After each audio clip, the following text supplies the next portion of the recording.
Line. My name is Annika O'Melia, and today I'm interviewing Robb McCoy. Robb is the pastor at Two Rivers United Methodist Church in downtown Rock Island, and he lives in Rock Island with his family. He also hosts his own podcast called Pulpit Fiction. What a great name. And he goes by Fat Pastor on social media platforms such as Instagram and Facebook. And today we talk all about faith, about the importance of community, and ponder how Jesus might respond to the world in the days we live in and the issues we face. What would Jesus be doing if he were here? I'm not really a regular churchgoer, so I feel like Robb took me to church today and I didn't mind it. Just got a lot out of our conversation, and I hope you enjoy. And if you like the podcast and the work I'm doing here, please hop over to rockislandline.com, check out the articles, the stories, and consider subscribing to the podcast, giving it a good review to help support the work we're doing here. So without further ado, here's my conversation with Robb McCoy. So welcome, Robb McCoy, and you're the pastor at Two Rivers United Methodist Church in downtown Rock Island, and you have your own podcast called Pulpit Fiction, and people can find you online at Fat Pastor on Facebook and Instagram. And do you do like TikTok and all that stuff? I don't do TikTok. Okay. I miss the TikTok.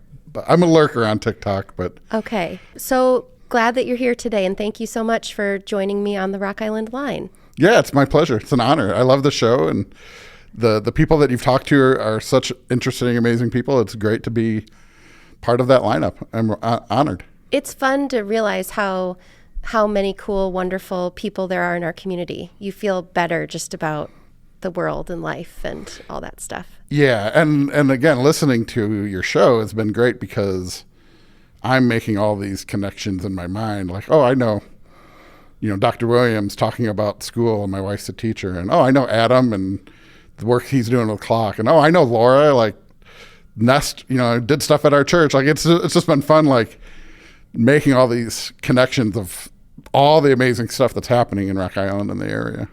Absolutely. So with every episode, we start off with, from whence did your journey with Rock Island begin? Where's your Rock Island story start? So I was appointed in the United Methodist Church. It's an appointment system. So we have a bishop that sort of oversees where people go. So I kind of get deployed where they tell me. And I was appointed to Rock Island in 2014. I was actually the associate pastor in Moline for 3 years before that. So I've been in the Quad Cities since 2011, and I've been the pastor at Two Rivers for just starting my 12th year. Wow. I didn't know if you guys had always lived here, because I mean, this is the first time we've met, but I followed you on different social medias. I followed your wife. And so I didn't know if you guys were like a forever Rock Island family or, so where did you live before coming to Rock Island? So I grew up in Schaumburg. Like, as someone joked the other day, I was talking about, I grew up in the suburbs, and they said, which one? I said, Schaumburg. And they said, oh, the suburb. But like Schaumburg and Naperville are like the two big. But anyway, yeah. So I grew up in Schaumburg. My wife grew up in a little town called Fairbury, Illinois, and we met at Illinois Wesleyan in Bloomington. After that, we lived I did some graduate work at SIU Edwardsville for a little while. We lived in Peoria for a couple of years. Then we moved back to St. Louis to do seminary. And then I was appointed in Chenoa, which is another small town near Bloomington. And then Moline. So we've been most of my adult life has been in Central Illinois. What years were you in St. Louis? 2003 through 6. That's so funny. So were we. Oh, yeah? Yeah. So we were in St. Louis from 2004 to like 2006. Oh, so yeah. we would have been living in St. Louis at the same time. Did you live downtown or midtown? So we lived like just south of the park, off of Hampton, kind of near the hill. Which park? Forest Park. Forest Park. Okay. Yeah. We lived by Tower Grove Park on Kings Highway in Arsenal. Yeah, Tower Grove Park was actually closer. So we were on Hampton, like just south of the hill.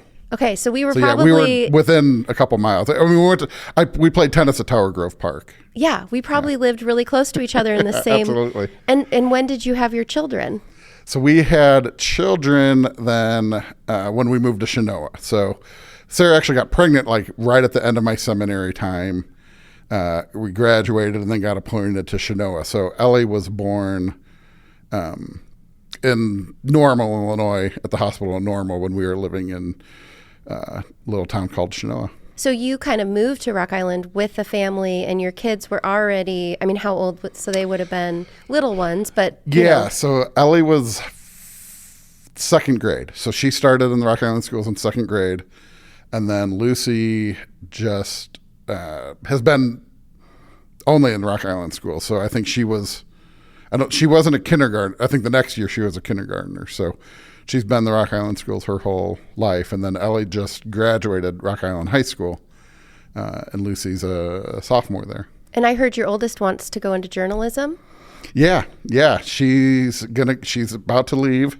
I've been on the brink of tears for the last couple of weeks. Like anything can tip me off because she's going to go to college, and I'm okay with it. I'm excited, but it's that like, oh my gosh, she's going to DePaul in Chicago. Yeah, in about a week, and we're super excited for her. She's getting she did the yearbook a lot at Rock Island High School. She took journalism 3 years in a row with Mrs. Venz and just loved Rock Island High School. Loved Mrs. Venz in particular.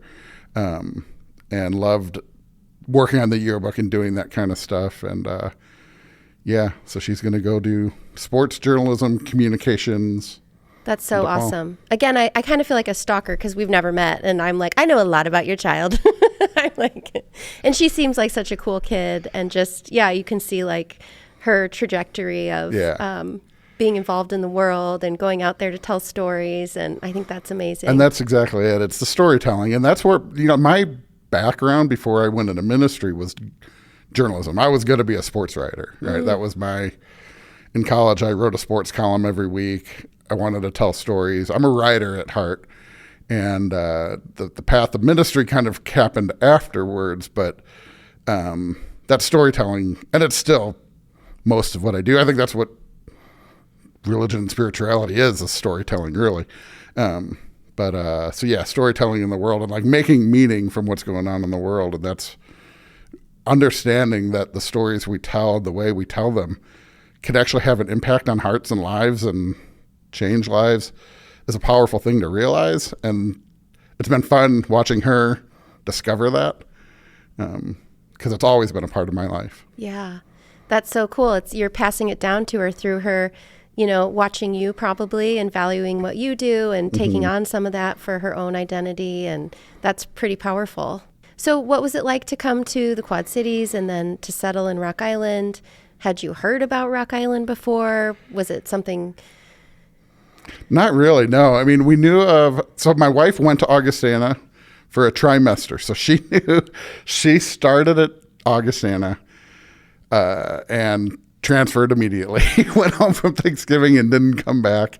And there was a lot of reasons. It wasn't because of rock. It was a lot of reasons. And we joked that it was because she had to transfer to Wesleyan to meet me. But I'm not much of a predestination kind of person, but it's a good joke. So she knew it much more than I did. I don't know if I'd ever. I'm a big high school sports fan, so I think I knew of Moline and Rock Island. I'd heard of the towns, but I knew very little about it. So when you got deployed here and they were like, this is where you're going, what was it like to move here, to create a life here? What were your impressions of this place? Well, one thing, we got really lucky in that we had a built-in friend.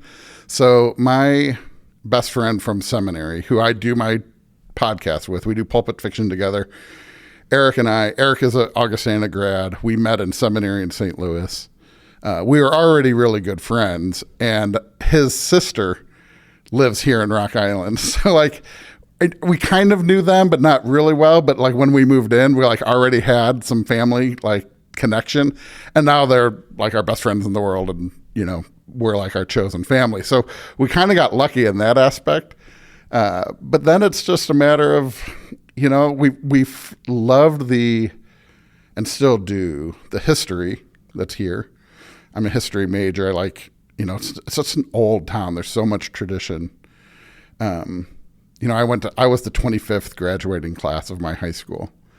And then I went to a game at Wharton Fieldhouse and was like, this was an NBA arena. And then we went to a Rocky game, and it was like there's a banner hanging on the rafters that said like state champions or runners up in like 1902. And I'm like, I went to a 25-year-old school, and I come here and they're playing basketball with the Wright brothers. Yes. The history is so cool. I love that. So yeah, I think the football stadium was built as part of a project after the Great Depression, I think. Yeah, well, I've heard that it was going to be an NFL stadium. It was going to be the Independence, but then I think the Douglas Park is where the first NFL baseball, I don't know sports. Yeah, the first NFL football game was ever played, which is pretty amazing. Yeah.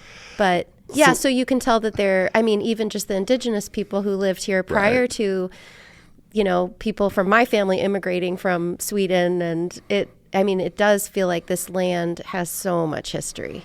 Yeah, and you mentioned the indigenous side of things. That's something I'm been more mindful of in the last couple of years, and was doing some research about our church's history. And Two Rivers Church, it was called First Methodist for a long time. It was just Old First, and we've had the claim that it was the first church in Rock Island County.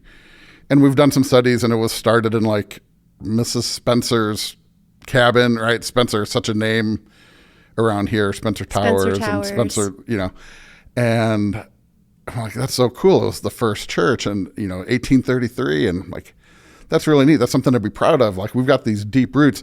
And then I was doing some more research and like studying 1833. Yeah. Whoa. So now the building wasn't there. Like, it started as a group of people. The building, was built. I should have looked this up. I feel like in the 1890s.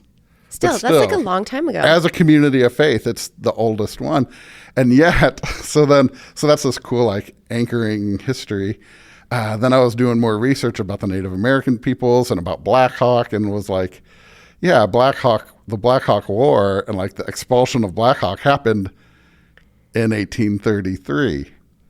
Mm-hmm. So I'm like, oh, yeah, this church was planted like immediately after the Native Americans were expelled. And, Black Hawk War wasn't really a war. It was more of a massacre, right? And so... Yeah, I think so it's like I wrote a little bit about that in the first article I did on my website, and it was about the population change in Rock Island over time. So it started when they had calculated like how many Native Americans lived here, and it was something like 7,000. And then I forget the exact years, but it was like in the 1830s it dropped down to the population being like 400 or something. And then, it built back up. But so the church was maybe founded in that era where there was a big mass shift in the demographics of who lived in Rock Island. It was an occupation, right? I mean, and from what I've read, they basically, a lot of settlers, like when natives were out hunting on their expeditions, the settlers came in and just sort of took their homes. And, right? So there's this history. I'm not a historian in that sense, but like... Well, it was a different... Because I've read that too, that... back then in indigenous cultures, there was like migration because you would move where food was, you would move up and down the river, you would move, and you had areas that you would return to, but it wasn't like, I own this piece of land and now it's mine, all seasons, all weathers, so there were these opportunities when people would migrate for different hunting and gathering purposes. Our, people who came here were like, no, I'm planting my flag here and this property's now mine, like, finders keepers. So that's the sort of, right, we've got these deep roots that is really cool, but then the reality of, how did that actually happen, right? Let's tell that story too, and realize that maybe it's a complicated history, right? It's not just this triumphalism. We started a church and here we are still today. There's a deeper history there. And anyway, I think in general in history of a community, of a area, I'm fascinated by it, and I think it's so rich here in particular, and not just that kind of history, but just like there's things in the Quad Cities that we've loved that are like just Quad Cities things, right? Like, I've never lived in a community that had like its own chain of restaurants, like Rudy's or Village Inn or Hungry Hobo. These are like Quad Cities Harris chains, Pizza, right? I mean, now I don't like all of them. I'm not a big fan of Rudy's, but like some of these things, I really do like. like you don't go to, I lived in Peoria. There wasn't like a chain of restaurants that were just Peoria, or, you know, in the suburbs, everything's the same, right? Like, so the uniqueness is always fascinated us too. So we really like, I mean, we're not lifelong Rock Islanders, but we have really adopted it as our home, and we really do love Rock Island in particular. It's been a lot of fun. What do you think is kind of quintessential Rock Island, or why do you like Rock Island? And having moved here and maybe visited other cities to eat or have fun, or why do you like being in Rock Island specifically? I've always said, and I got to do the recount now because it's changed, but for a long time I told people Rock Island has 3 independent coffee shops and no Starbucks, and I liked that. Mm-hmm. Right now we're down to 2. What do we have? Awake, Holy Awake Grinds. and Holy Grinds are the 2 that I think of. And then there's now. just the little drive-through Cool Beans, but it's not. I think the drive-through closed. Oh, too. it closed? Yeah. Oh. Yeah, Cool Beans was my office for like 10 years. I've probably spent, when it was open, I spent more time at Cool Beans, got to know Annette, got to know so many of the workers there. I loved Cool Beans. But yeah, and Theo's, I used to love Theo's, and it's came and went and gone again. So, I mean, there's that difficult part of things, but there's still the sort of independent spirit, entrepreneurial spirit, sort of, I don't know, chip on the shoulder might be too much, but that kind of like, we're here. It's too much. We're here, and you might not like it, but screw you. We like it here, you know? And that's kind of how I feel. I've liked that sort of, a little bit of a grit. Yeah. I had texted you this or emailed when we were kind of getting this scheduled, but lately I have this idea, and since you're a pastor, I'm going to ask you. But where would Jesus live if he had to pick a quad city? You know, there's the bracelet that's like, what would Jesus do? Yeah. And I often think, what should I say? Well, Jesus lives in each of our hearts. Okay, that's a better answer. But let's say he had to pick a city to live in. I would say, because I think Jesus would live in Rock Island. Yeah, I mean, Century Woods, right? I mean, I love the work that you've been doing. It's interesting, and I don't know if we want to get into that too much, but like, I think Jesus would live amongst the immigrants, the refugees. I mean, he was a refugee. Like literally part of Jesus' story is that he survived because he was a refugee.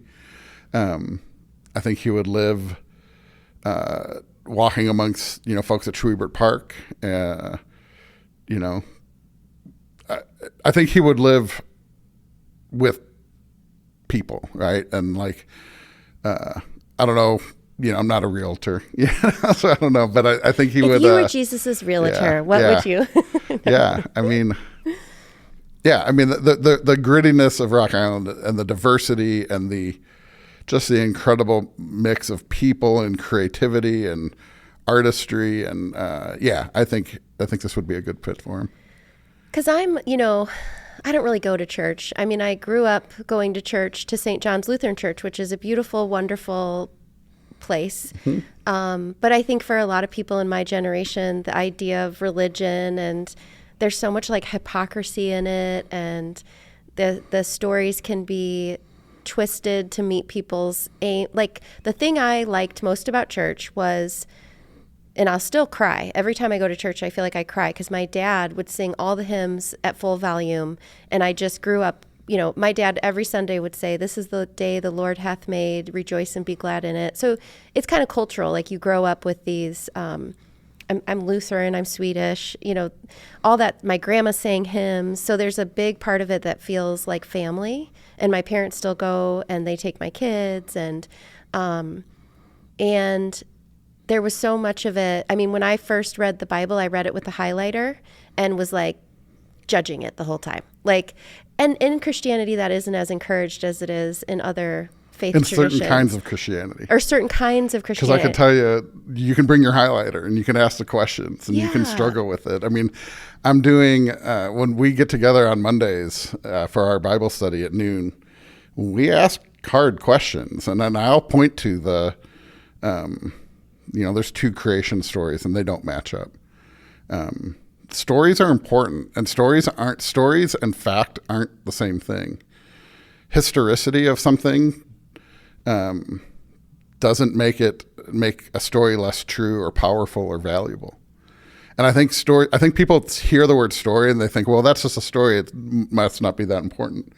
But the stories we tell and the stories we keep telling of triumph and overcoming and grace and generosity, if those are the stories you tell over and over again, if you tell stories of justice and resistance, those are important stories to tell.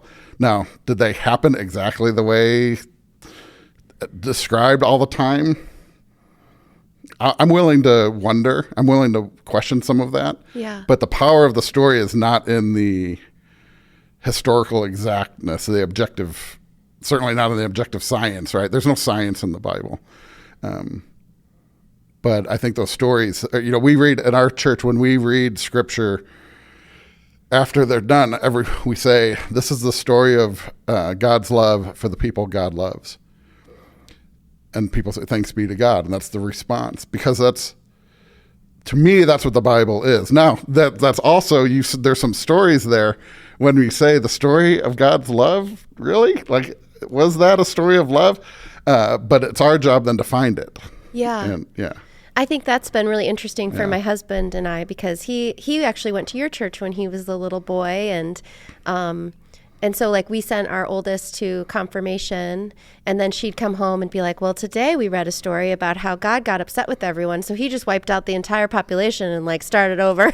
It's like, and so I've always told my kids, like my favorite part of church was being with my parents, in this and just the funerals and weddings, and it becomes part of your culture, and just this experience of family. But then I remember, Jesus, like that was the best part of the Bible or any story you read. It would always be like, well, what is Jesus doing? Because that stuff makes sense to me. But there was a lot in the Bible that never made sense to me, like the wrath of God and some of that stuff. I was like, I don't get it. And then I think as you grow up and when I was in high school and stuff, God was all about love. And even my parents' church, that is very much like God is love and tolerance and kindness and acceptance. And but in our society, it seems like the role of Christianity has just taken on these, it's like you have like crunchy Christians, you have very conservative Christians who say that those stories kind of some of the stories in the Bible might support the fact that they're kind of supreme to everyone else, or I don't know. It's real confusing, Rob. And I think it must be hard for modern day pastors to get people to come and to, ground your life in a kind of a structure like that. And, but yeah, is it hard to be like a Christian pastor in today's landscape, or? Yeah, absolutely. I mean, it's hard to be. There's an old quote, I always misquote it, but it's like, Christianity has not been tried and found wanting. It's been found too difficult and not tried. And the idea is there's so many Christianities out there. And I don't want to say, no, that's not the real Christianity, because I don't want to neglect the real harm that's been done, the real... but I also, what I want to do is lift up, there's another faith. We talk a lot about the last few years, ex-evangelical movement or deconstruction and these kinds of things. I'm not that much into deconstruction as it is. I want to build something. When I think about theology and religion and faith and spirituality, I want to build something that's beautiful. My understanding of God, my understanding of Christ, my understanding of the Holy Spirit, my understanding of the Bible, that through the lens of Jesus, right, through the lens of love, that is liberative, that resists oppression, that is prophetic. When you talk about vengeance, the vengeance of God, most of the time what God is angry about is injustice, right? The prophets were really mad, but they were really mad at the rich and powerful that were harming the orphan and the alien and the widow, right? Not always. Some of it was just war and occupation, and we need to deal with that. But when I talk about building something, I want to build a theology that starts with a loving God includes the teachings of Jesus that are about the kingdom of God, the generosity and compassion and community.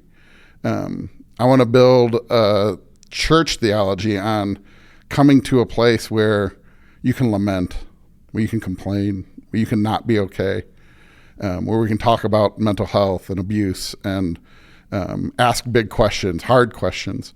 That's the theology I want to build, and I think that's a strong.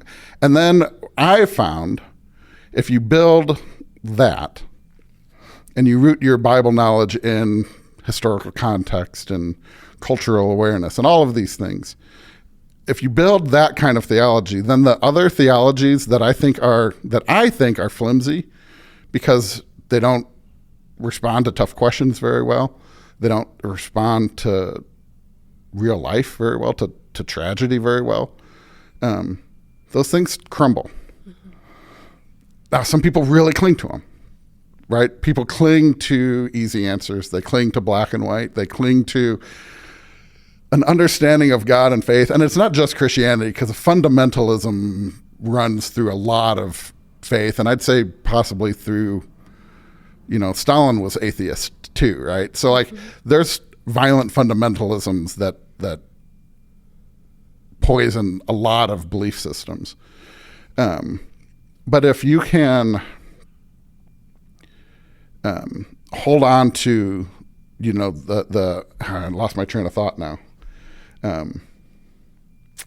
Well, you were just kind of talking about building the structure that would underpin. Yeah. So if you build something that's solid, then when the challenge is of, people cling to easier answers, and they cling to systems of faith that present very much an otherness, an us against them understanding of the world.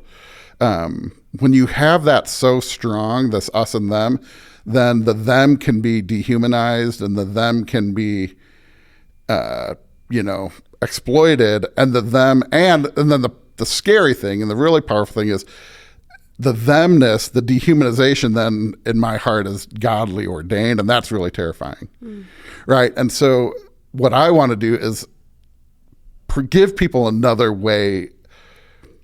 There's another way of believing, and there's another way of being faithful, and there's another way of spirituality. And I would say, yes, there's another way of doing religion that is not that sort of cling to black and white, us and them kind of ways of thinking that can be really destructive. And I think that probably we need more than ever community. And churches forever served as this kind of place to get together and to be with other people, and having lost that, I think it's hard, because when you are struggling, it's like just me, I'm just me trying to figure this out through more of me. And that can be really challenging. And I think a belief system, whether you develop it through a church or a synagogue or, it helped. I mean, for me, a lot of my spirituality as an adult came through getting sober. And I went through a program where they were like, okay, you got to believe in something bigger than yourself. And I was like, I don't know what that is for me at, in my early 20s. And so building up that spirituality is feeling like you're nestled in something larger than yourself, that there's some benevolence to the universe, that there is goodness. And I do like the Buddha and Jesus and these examples of what does it look like to live your life that way, or to...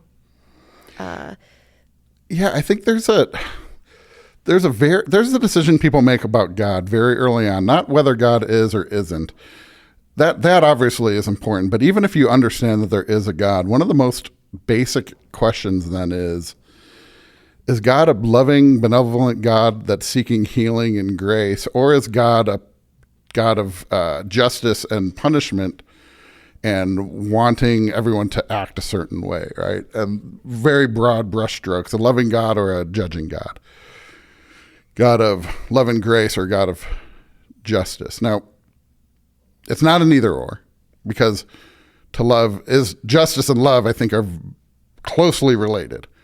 But if you see God as, and this has been studied, there's a guy named Mike McCargue, known as Science Mike, but he's a ex-evangelical digs a lot into some scientific stuff, and I'm doing a sermon series right now on a book called the Finding God in the Waves, and he talks about like literal brain scans of, there's different parts of the brain, and it's dangerous for me to tread into this too much because I'm very amateurish, but there's parts of the brain that control like fear and fight or flight, right? And then there's parts of the brain that control like empathy and deeper thought.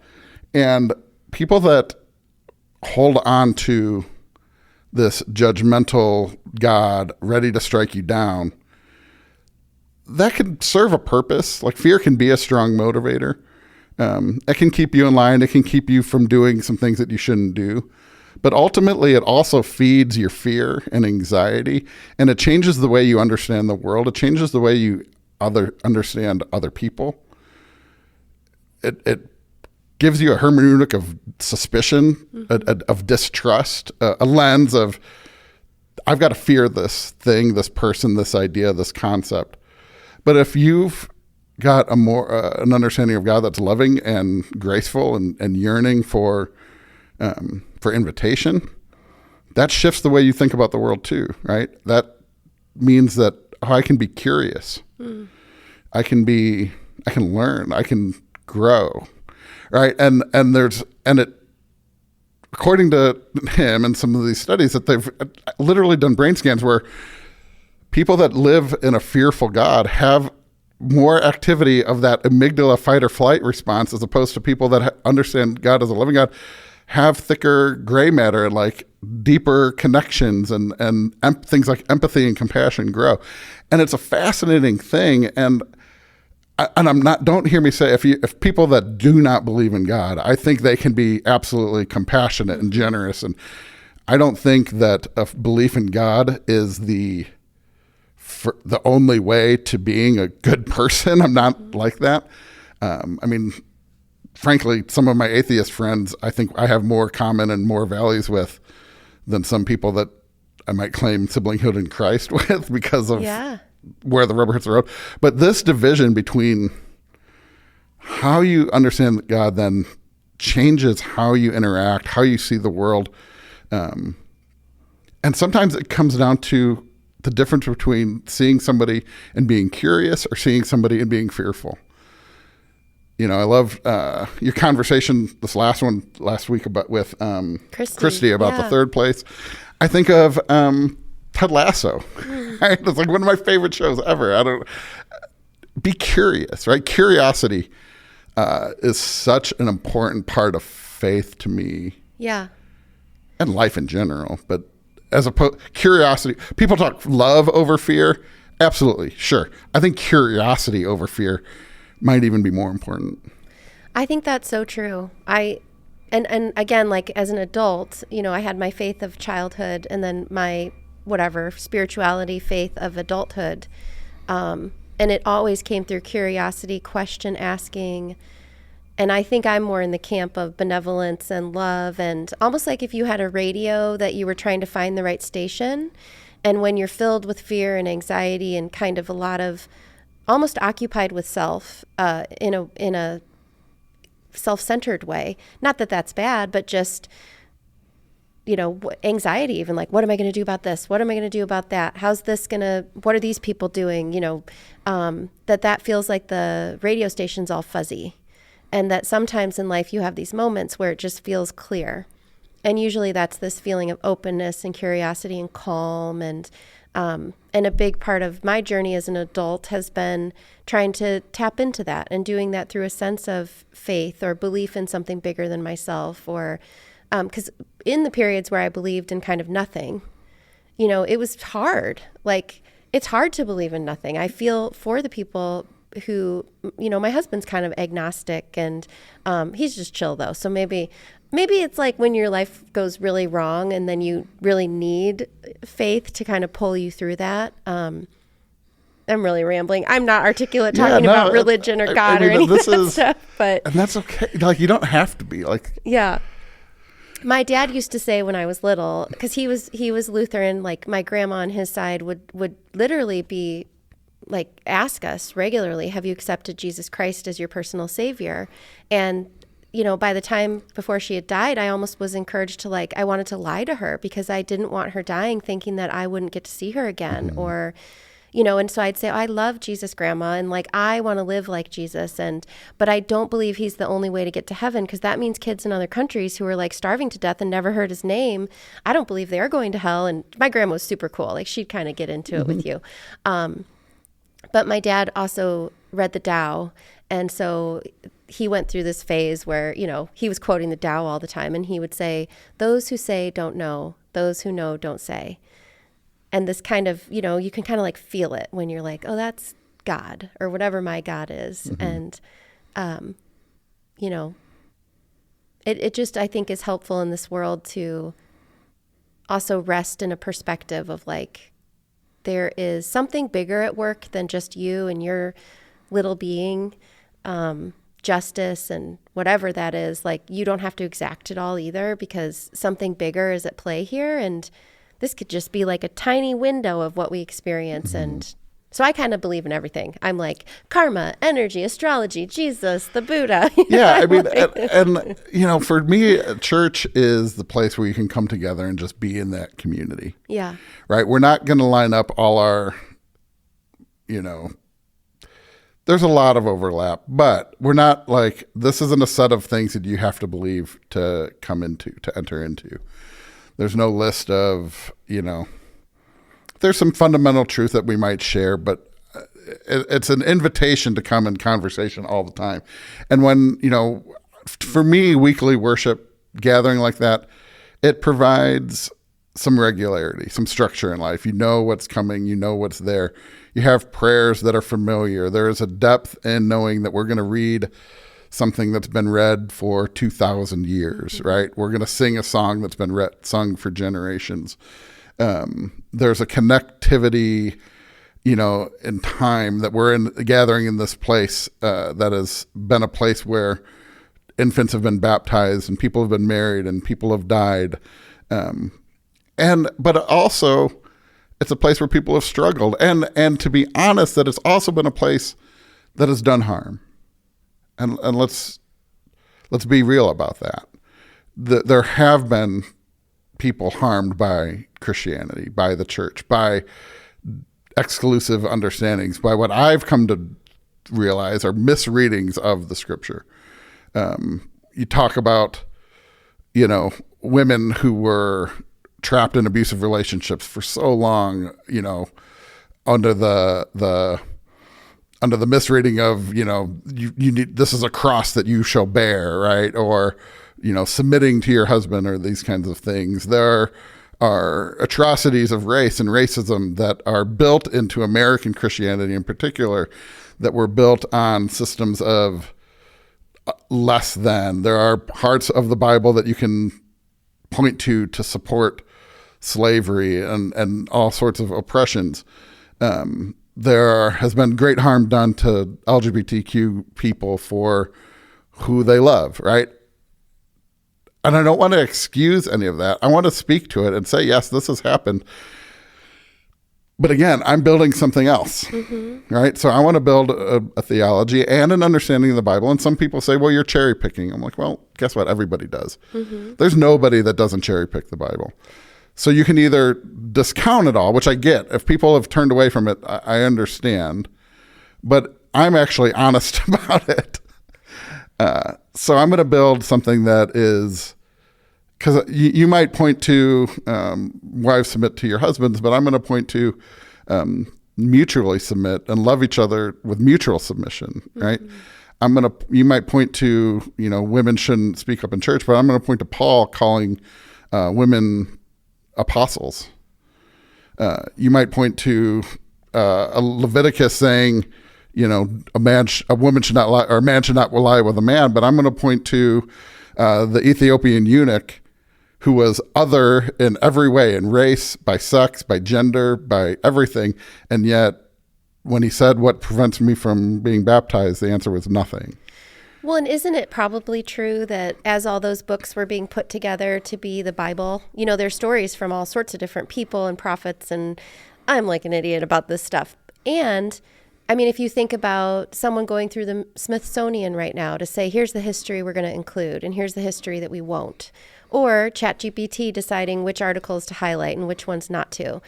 I mean, we're human still. So back then, there must have been some process of what do we include, what do we exclude, who has power here, who has influence. And so aren't there like chapters probably of the Bible and different stuff that could have been included that was more female empowerment and that was maybe cut out? Or is that like, yeah, no, not you a real actually thing? see, there's a development in the New Testament that you actually see over time, in Paul's letters especially, that if you really dig into okay, we're going to get into some weeds here, if that's okay. Yeah. If you get into Paul's letters, right? So Romans, Thessalonians, Corinthians, Ephesians, a lot of these are attributed to Paul. First and Second Timothy. Some of them are to specific communities. Some of them are to individuals. And what a lot of scholars, and this is disputed, but most scholars that I pay attention to, that I give credence to, have realized that Paul's earliest letters, First Thessalonians is one of them, but then there's other letters that are called pseudo-Paul that were written under his name, but probably by his students, and happened later. And so what you have even in the Gospels, Matthew, Mark, Luke, and John, they were written at different times. Mark, probably in order, Mark, Matthew, Luke, John, in that order of writing. You see theology develop even within the Bible. Mark is the most bare bones, like the least theology is in Mark. John is the last written, and it's full of theology, right? It's full of deep philosophical talks and conversations that you don't have in Mark. And so over time, things developed. Paul's letters, his early ones, are all about community. And even when he says some things that you kind of look sideways at, his ultimate point is we need each other. We need to build up community. It starts with a prayer. I'm thankful for you. These are some things you're messing up, but ultimately we're all in this together. You need to love one another. But then you get into some of the later Paul, and as the church grew, as it became more and more difficult, these very liberative understandings of race and class and gender, which we still struggle with, right? When the liberative parts of Christianity started to lift people up and disrupt communities and upset the apple cart, so to speak, and upset commerce and upset, and it became more and more difficult to live as a people of equality and liberation in the Roman Empire that was very hierarchical and very structured and very attuned to power structures and falling in line. When the Christian church started to upset some of that, that's when you see First, Second Timothy, which are two of the more oppressive letters, right? It's like, you got to get back to, we've got to keep this going, but you're going too far, right?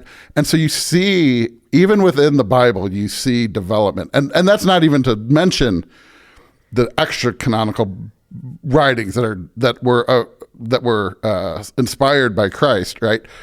Got Gnostic Gospels and all sorts of other things. Yes, there was a whole process of canonization that took place over time in community. It's not as sometimes people caricaturize and be like a bunch of powerful guys got together and cut everything out. It wasn't that clean and simple, but it did happen over time, over centuries. Yeah, I don't even understand when the Bible was written or when the stories were written, but I know my daughter is doing, she's doing AP history at Rocky right now. So they're starting right now. She was just reading about the Salem witch trials, and her question was to kind of look at how do the Salem witch trials sit in the context of everything going on in New England at that time. And a lot of it is about religion and people with different ideas kind of using religion to kind of quiet. Most of those were women who owned land. And so I don't know. I also feel like this is so interesting because at a national level, there's been lately this instinct to erase some of our history, to not look at stuff that is conflictual or painful, or almost even in doing this podcast, I want to talk about all the positive stuff with Rock Island. But obviously, not everything is going to be positive, and kind of this wanting to look away from anything that's hard or makes us have to like feel bad for a second, or, makes us have to reflect. And so I think I love how your church's approach of like, let's get together, let's talk about this, let's ask the hard questions. Let's look at what these guys were discussing in these chapters of the Bible and how that might relate to how modern day humans are discussing.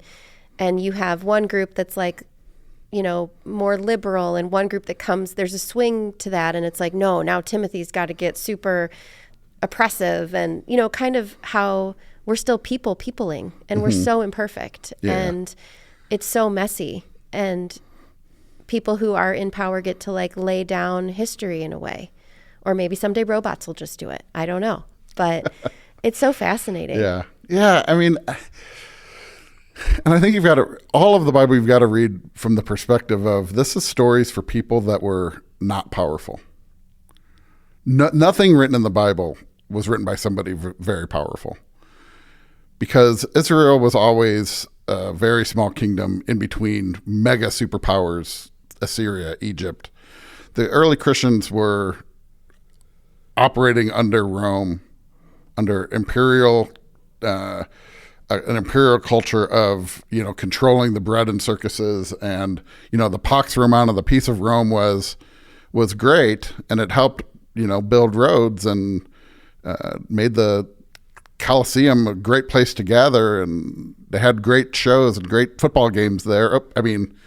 Gladiator fights there, right? But it also meant any kind of resistance was met with crushing violence, right? And so the early Christianity was all about trying to build community under the constant threat of annihilation, right? And so today, Christianity has co-opted power in so many ways, right? Christians are not under oppression in America, in the United States. Like, making somebody bake a cake is not martyrdom, right? Buying a cup at Starbucks that says Happy Holidays is not martyrdom, right? Like, Christians are really good at getting riled up and thinking everything is oppression. In fact, Christianity is incredibly powerful right now. Our whole calendar, so much of the world is structured to accommodate Christianity. But is there an understanding but then there's little churches, and I'm not saying we're like some great shining example of pure Christianity, but if Christianity is not resisting oppression, if it's not advocating for justice, if it's not welcoming the immigrant and the widow and the marginalized, if the church isn't working for the marginalized, it shouldn't exist. The marriage of power and Christianity is one of the great failures of the church over the last. You can go to Constantine, or you can go to the religious right in the 60s. You can point to lots of different points in history when the church gets wed with political and economic power. It ceases to be the church of a peasant carpenter who was executed for treason. Yeah.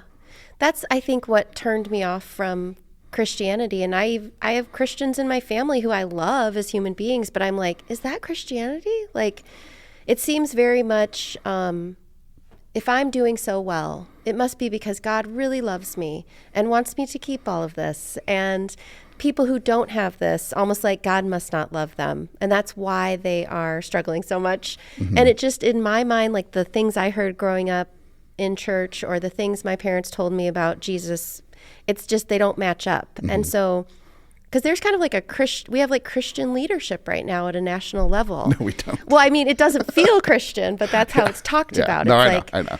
God and power. Yeah. And God gives us power. Yeah. The power to harm people. Yeah. Yeah. And what the power of God and the power of Christ was love and compassion, right?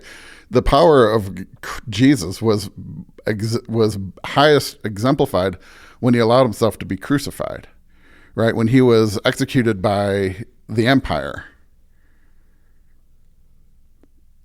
When the empire did the worst they could, right? They did the thing When Jesus loved and built community and provided bread, right? That's Rome's job.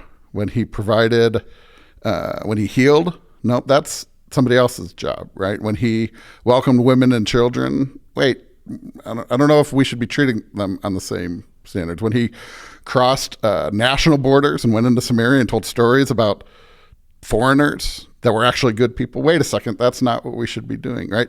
These are the things that he did. He was executed for treason, right? I mean, Jesus is such a badass. Right. And what resurrection is to me is saying, empire threw everything they had. They tried to torture him, and not just kill him, but annihilate him, present in a system of honor and shame. Crucifixion was the worst shame you could give to somebody. And Jesus wasn't the only one. I mean, thousands of people were crucified under Rome. Thousands of Jews were crucified under Rome. And it was done. It wasn't muscular Jesus laid out, with a six-pack and a nice loincloth to protect himself. It was much more brutal than that, much more shameful, much more naked, right? And all of these things were to produce so much shame that nobody would even claim him. Nobody would claim to be his disciple after something like that. And what resurrection is, to me, is all these things that Jesus taught led to this horrible, assertion of imperial violence. But resurrection means, nope, that's not the end of the story. That power, the power of violence and hatred and fear, gets overcome on the third day, right? And in the meantime, there's some struggle. There's mourning. The scars are there. The pain is still real. But ultimately, there's something that wins. There's a victory here. And so when I think about that, and I tell that story, I think that's a story worth telling over and over again. Because today, when we're resisting oppressive governments or resisting a creep of fascism that is scaring a lot of people, when we see people, families divided and houselessness criminalized and compassion criminalized, we need to keep telling this story that, the violence of empire, whether it be Roman Empire or American Empire, that kind of violence doesn't have the last word. And so what we try to do is build a community that honors and respects and lifts up and empowers as much as we can. Makes me emotional. Yeah. Just listening to you. See, so hearing that story every week, hearing the story of love wins, because there are so many other messages, there are so many other stories out there. We get bombarded with so many horror stories. If we can gather and get together and tell this story instead, and sing these songs instead, and greet each other with peace instead, maybe that's gonna, some people call that the opiate of the masses, right? Okay, I need some painkiller. Because there's a lot of pain, but it's not just painkiller. It's what it should be doing is inspiring us then. And I think about our church. Or it could be more like how they say trees have a network that's invisible underneath them. Yeah. I mean, I feel like one of my deepest religious experiences was watching Avatar. I love Avatar. I love that movie. And just maybe when all those people are together, kind of doubling down on love, doubling down on interconnectedness, I think maybe we are connected in some way that we can't see.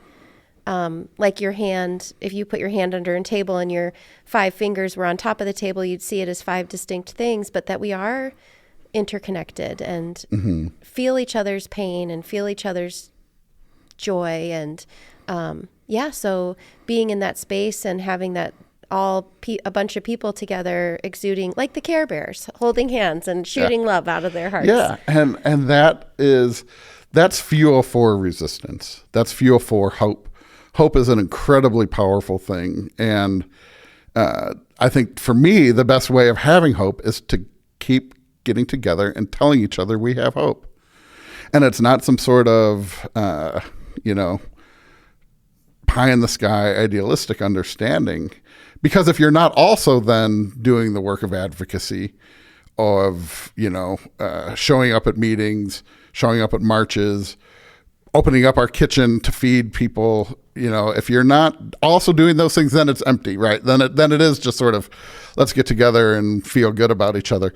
But I think about churches, and it's our church, and it's not just us, because I know St. John's, I know there are what we call the affirming church, the affirming congregations of the Quad Cities. And is that something you were part of starting? Yeah. Or started? Yeah. I mean, I helped get it going, helped get the ball rolling to say, but there have been other leaders in this area. Rich Hendricks at Metropolitan Community Churches has been doing this work for a lot longer than me.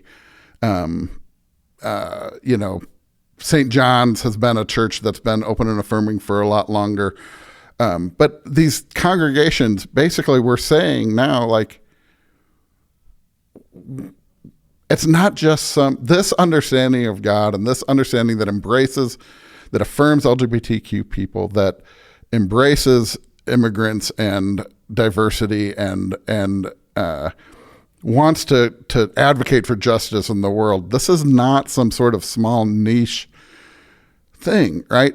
There's other Christianities there are other elements of Christianity that are much louder and much more dominant, but we're not just some small group of, liberal, woke, this is, and we're not just, I think we're tapping into something much more ancient, and the ancient mothers and fathers that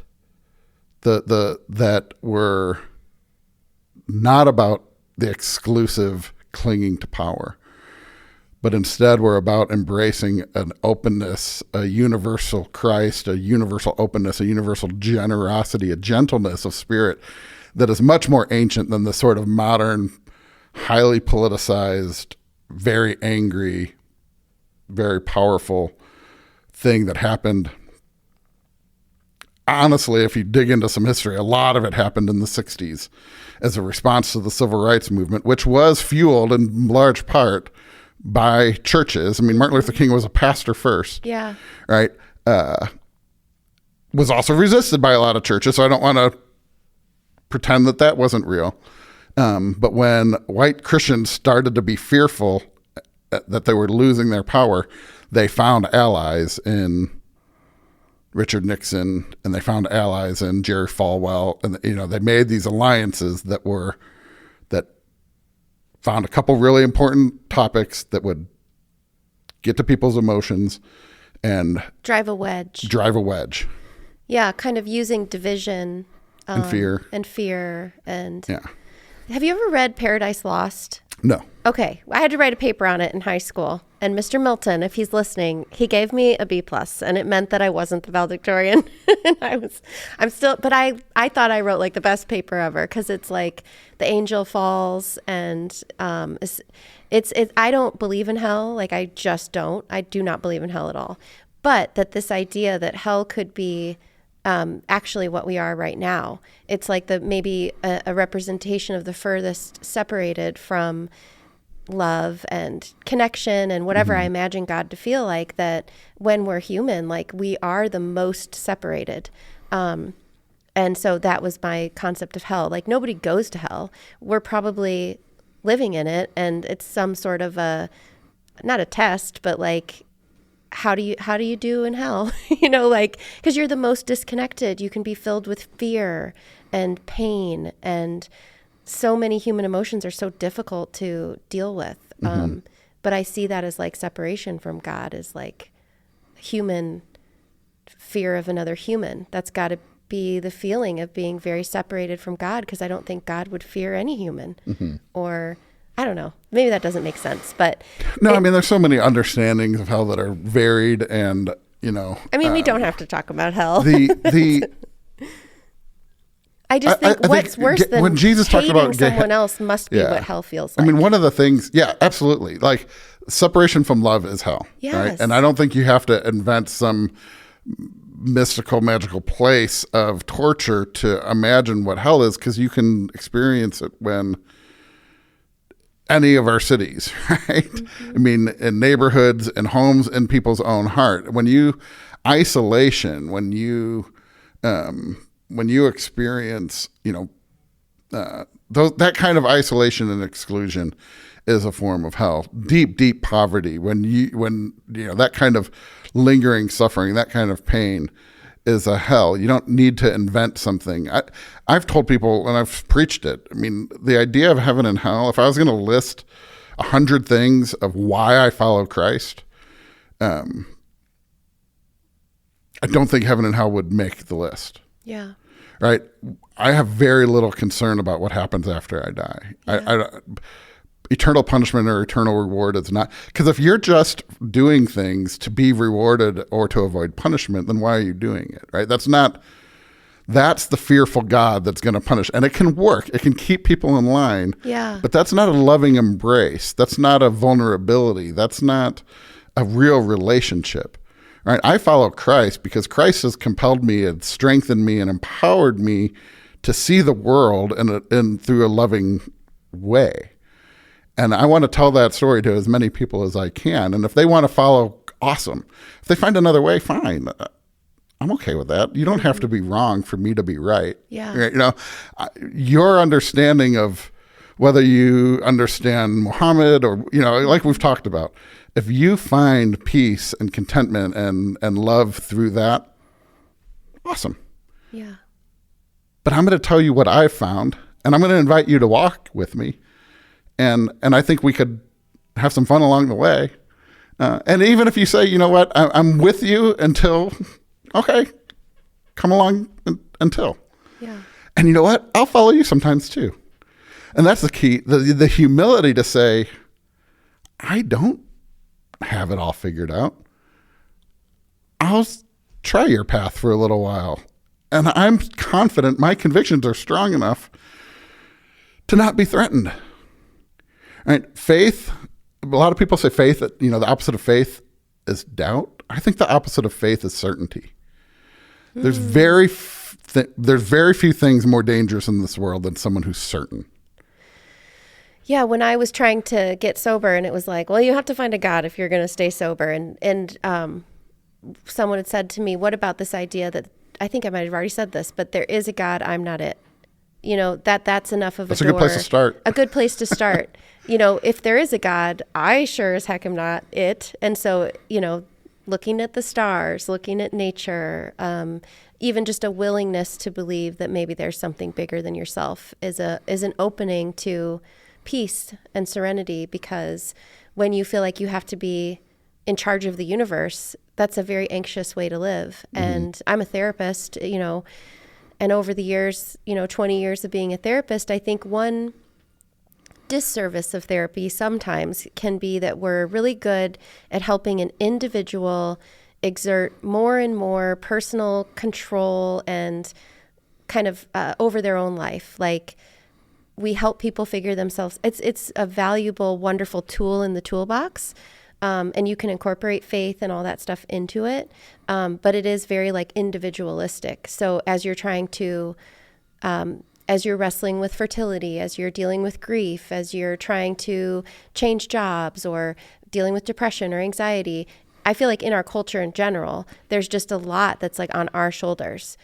Just do these 5 different things and you can figure out how to wrestle yourself into a life that meets all your personal needs. And that sometimes that just sets us up for dissatisfaction and loneliness and isolation. And, the being a part of a faith community or having the structure, the something of a faith can quiet down a lot of the internal stuff. God's will, not mine. I mean, if you believe that, it's very soothing. And it can feel really good to wake up in the morning and say, help me get out of my own way. I don't have to wrestle so much in this life. I can try to be a tool or a vehicle for something that's flowing through me. If I believe that God is love, how do I tune into that station? How do I say, work through me today to do your miracles? whatever that might look like. And that actually probably brings people more peace than this idea of like, modern day therapy is a little bit like, change your thoughts. Like, what am I thinking? Okay, let me restructure that thought. Let me make sure that I go for a walk and do my 10 minutes of meditation. And, all that stuff is important, but it's also very self-directed. We just live in a very self-directed society in general. Yeah. Yeah. And that's what I think worship, if you can, for me, worship coming together, for us, it's Sunday at 9:30. And I know that there's antiquated... Didn't you guys have church at Schwiebert Park the other day? Yeah, we did. That's so cool. We got together with 2 other churches. That was such a cool thing. So Greg Hampton at the House Church is another downtown Rock Island church. Mason Parks is a pastor at Gaines Chapel AME Church out in East Moline. The 3 of us have been friends for a long time. And kind of independently of each other. And then recently we've been being more intentional about getting together as a group. And then we bring our congregations together. And we didn't actually work that day. We didn't actually worship. We just met in Schwiebert Park and brought food, and we kind of talked. We just had guided conversations. And then at the end of that, we invited people to put down their name, and we're in the process of trying to get people to connect outside of that moment. So that was a really cool thing. Tell me next time you do that, because I would love to do something like that. Like even just being outside makes church feel cool, or even like inviting churches, maybe even different faiths in the community, and like all sitting together at a big table or somewhere where you're just like sharing food and talking about faith, and that would be super cool. Yeah. So that's, for me though, that what worship is tuning the radio, finding that frequency again.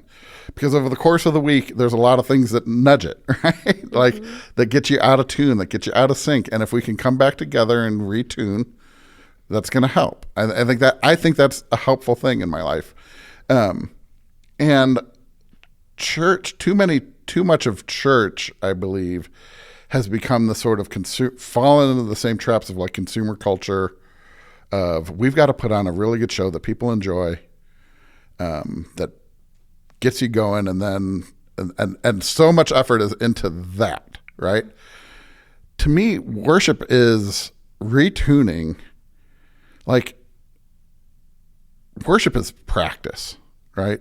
Life is the game. Like a lot of churches think that the worship is the game, and we've got to get ready for the game every Sunday, right? Go to sports metaphors, right? And so we've got to put all of our work into having that game in this moment, and that's what the focus is. To me, worship is a practice. We're practicing what it looks like to get someplace better, but all week is the game, right? It's being in the world, serving your neighbor, serving your community, being kind. Like the mission field to me is not just, and it's not just an evangelism of like proselytizing to get people to come.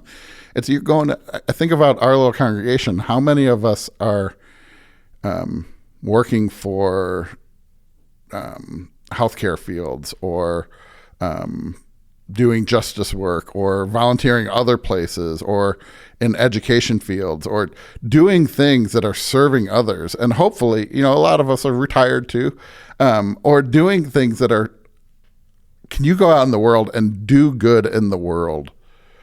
And then we come back together and we refresh and we renew and let's go do it again. Yeah.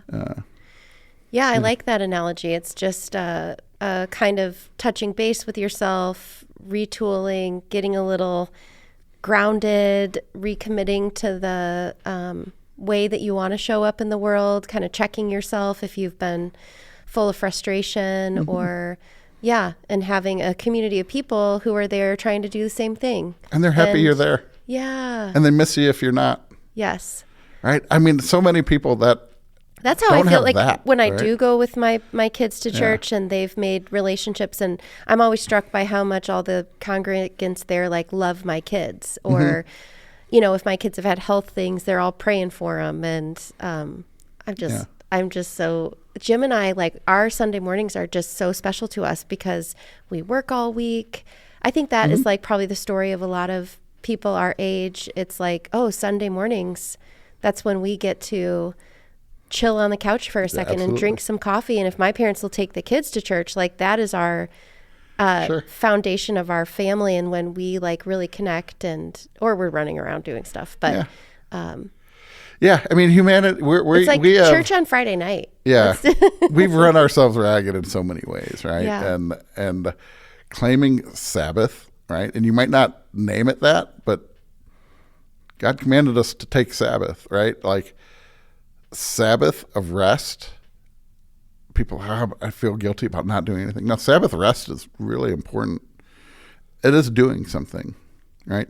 Sabbath is vitally important to our well-being, to our humanity. And Sabbath is one of those things that it's not just, Hobby Lobby's closed on Sunday, No, it's not just, it's not a marketing ploy, right? I wouldn't go to Hobby Lobby anyway for a lot of different reasons, but it's Sabbath is taking a time to reconnect. And it's incredibly important. And if for some people, if going to church isn't that, then why would you? Yeah, of course not. But I think Sabbath is important, right? And I think community is important. And that's why, creating space is part of what I try to do, think about it. It's hard, but like, can you create spaces like Friday night church? Is that something that you could do? Or gathering at other times, but having, I think, people that you're willing to grow with, discuss with, I think community is important, and I think Sabbath is important, and we have these lives that are so full of busyness that it's so hard to find it all, and that's why I've never, I'm not like if people don't go to church, I get it, or if they say, I haven't been in so long, and they're like apologetic about it. I'm like, it's okay. I'm glad you're here now. I'm just happy in this moment we're here. Mm-hmm. It's okay.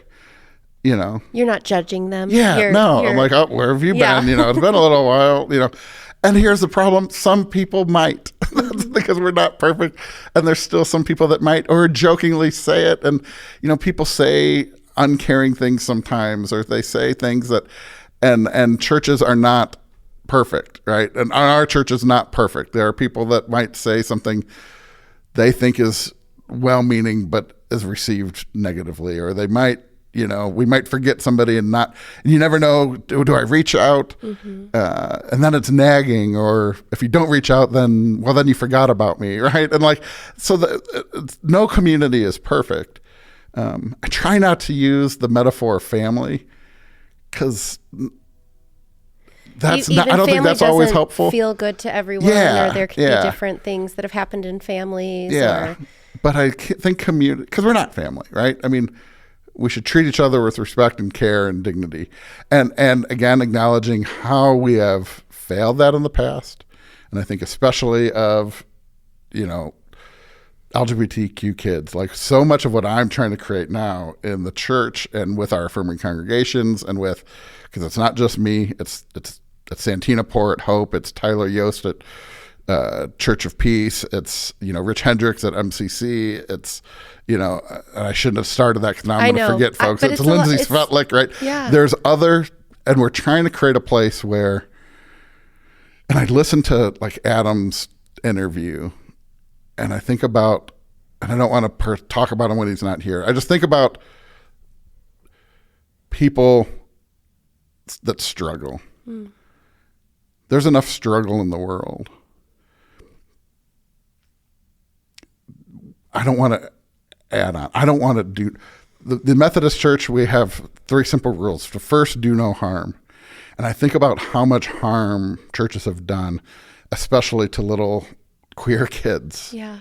Right? That are fearful, and now they're already confused, and they're already being a kid, being an adolescent, going through puberty is hard enough. And now there's all this other stuff. The idea that there have been churches that have made that harder and more scary breaks my heart, and it upsets me. And if I can create a community where that kid feels safe, and not just that kid, but also the immigrant kid, the kid that's come from who knows what. And, I've heard stories from some of our immigrant families. We've got two families. We've got families in our church from Burma and from Tanzania, from Burundi. We had a girl from Burma that was born in Thailand in a refugee camp, and born in Burundi, literally opposite ends of the world, met in Rock Island, got married in our church. Their families now come together and worship. I once saw their two dads, co-fathers-in-law, sitting down at a table with an open hymnal, learning each other's language because they both knew Amazing Grace. Ugh. Right? One was teaching one Korean, the other was teaching the other Swahili. And they had Amazing Grace opened in between them. And that was the connective tissue. Right? If that kid can find a place that they're going to be welcomed and maybe struggle with language and but still be welcomed and embraced, I want that more than anything. And again, that's what we're trying to do. And it's not just us. I don't want this to be a commercial for Two Rivers. St. John's is doing this kind of work. Church of Peace is doing that kind of work. There are so many little congregations that are doing this kind of work, this kind of community, that are in the world. But for they're anyone not perfect, who is listening, who maybe grew up in church as a kid and then has kind of walked away from that, and then maybe through the pandemic got disconnected from this in-person type of stuff, and that those places do provide such a wonderful opportunity for connection. They can help to combat the loneliness that we all feel and the disconnection. They so help with like mental health, and so that those places exist in Rock Island, that we have all sorts of faith traditions, and that whatever type you're looking for, like there are places to go and people to connect with, and people can jump around churches and shop around, see what messages and kind of vibe fits with you the best. Yeah. And but that probably being connected in that way is really powerful. Yeah. I mean, I can see your group of friends on Facebook and stuff, and I'm always like, oh my gosh, look at them. They're like in a little community. And I'm like, I don't have any friends. I just, and maybe that's also because I've lived here my whole life. So it's like I got my parents and my husband and my children. I have a best friend that I talk to on the phone a lot, but, you get disconnected from that community of like in real life friendship and connection, and it looks very appealing. Yeah. Well, we're blessed with a lot of really good friends, and the church community and friend community, there's a lot of overlap. They're not one and the same. Always been tricky. Like, I don't want you to think that to be my friend, you have to go to my church. But if you're my friend, I would love it if you did. It would be fun. But then there's, I'm your pastor, I'm your friend. What does that mean? And there's, it can get complicated, but at the same time, it's like, I'm not magic. Like I'm just a dad who gets mad sometimes and gets lazy sometimes and swears too much and, drinks every once in a while. And I mean, I'm just a guy. I'll go and sit with you and have a cup of coffee, or go to Reb and have a beer and we can chat, or, what? Yeah, go ahead. Well, I'm just thinking in this world, I mean, I don't know, like how do we fill ourselves with love for all the people? Like, there's just so much going on in the world. I don't know if it's a unique time or not. I'm sure every generation is like, oh, this time is really challenging or something. But I don't know, like sometimes the world can just feel really scary and overwhelming. And there's so many issues going on in the world, in Sudan and Gaza, just they're going to maybe overturn gay marriage in Iowa. Like, it feels overwhelming. And how do you both dig into your community and take care of people? But like, are we supposed to love people How do you love people that feel differently than you? And how are you, as you're kind of resisting, you know, I'm going to just visualize the lady who started the case to overturn gay marriage in the name of Christianity. How am I supposed to love her? Kim, I think her name's Kim. The one who's defending the sanctity of marriage, who's been divorced 3 times. Yeah. When Jesus specifically said, don't do that. Yeah. So like, how do we, because I think there can be this victim oppressor, and we think Jesus is going to be holding hands with those who are vulnerable, but also there is humanity in the imperialist, in the colonizer, in the, that's a human being. And maybe they have their own childhood. I listened to a whole thing today on Laura Loomer on the Daily, and I was like, found myself after the episode feeling like deep compassion for Laura Loomer. I mean, hearing about her history growing up and kind of thinking through, like, how might she have come to feel the way she does about the world and about vulnerable groups of people. And I don't agree with anything that she says or does, but I could feel in myself a curiosity and a compassion toward, oh my God, what has her life experience been? And are we supposed to love everyone? Yeah. Well, I want to love the sinner and hate the sin. And I love them, but I disagree with their lifestyle and the choices that they've made. But if we do that, aren't we just doing what was done to Adam? Yeah, and, absolutely. So that's so yes. Okay. I think God's ultimate will is reconciliation for all people. Jesus said, love your neighbor as yourself. And then the next question is, who is your neighbor? Every single person that lives on this planet. Yeah. And maybe aliens. I don't know. And so trying to figure that out. But that's the harder. I mean, aliens from outer space. The easy answer is love your neighbor. Yeah. The harder answer is, who is your neighbor? Because we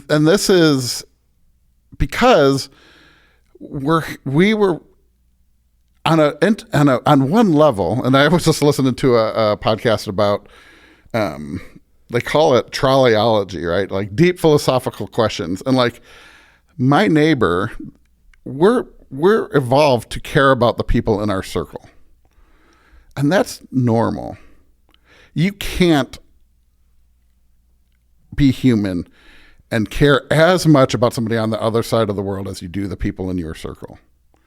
We should, and like intellectually we can. And I think we should constantly be pushing ourselves too. But there is an element of immediacy in relationship that we can't pretend isn't there, right? So when I love my neighbor, asking that question, who is my neighbor? Yeah, the easy answer is everybody's your neighbor. Well, that's why Jesus told a story about, the one who showed mercy was the one that actually everybody in the room that heard that story would have thought that person was the worst person. That was the Samaritan would have been the reviled, the other. But it was the Samaritan that was the one who showed mercy. And so he was challenging our understanding of neighbor. And that's what Christianity should challenge our understanding of neighbor and constantly be opening it up and widening it. But it's really hard to consider some people your neighbor when they're actively working against your right. I mean, and this is the paradox of tolerance, right? I am tolerant, but I am intolerant of intolerance, right? So, oh my gosh. So like, I'm like Michael Scott from The Office. So I think of ideas and so I have written up in my head for years this cartoon that I want someone to draw and put into the New Yorker. But it's a woman, kind of maybe a stereotypical like liberal woman with like black glasses and maybe like cool bangs, and she's wearing a neat outfit, and she's talking to a gentleman who's got one cowboy boot up against a fence with his shoulders over it and maybe a piece of straw coming out of his mouth. And he's saying to her, you sure are mighty intolerant of the intolerant. And kind of that is like, as we are feeling our own intolerance, it's just like mirror images. And we can think that like, well, our intolerance is justified and theirs isn't. But it's so, this is complicated to me. But I have noticed it's gotten better. I try to work really hard on it. But like, let's say when George Floyd died, I felt extremely intolerant of anyone who didn't see someone else's humanity. and could feel it in my body. Like, I want to squash your ideas. If you disagree with me, like, I need to change your mind. I have to force you into like submission to, and I'm not sure that that's that helpful, that it really changes anyone's heart, I don't even know what I'm saying now, but this idea, I so resonate with that. And like, I feel like I need spiritual help with that. Like, yeah. And I think it's a miracle, right? I think you need spiritual help. There's a spiritual power that has to, and I think it doesn't happen in argument. It doesn't happen in memes or comment sections. The only place anyone's ever changed their mind, I think, is by having a relationship and connecting with somebody. I think about how I've evolved, say, around LGBTQ issues, right?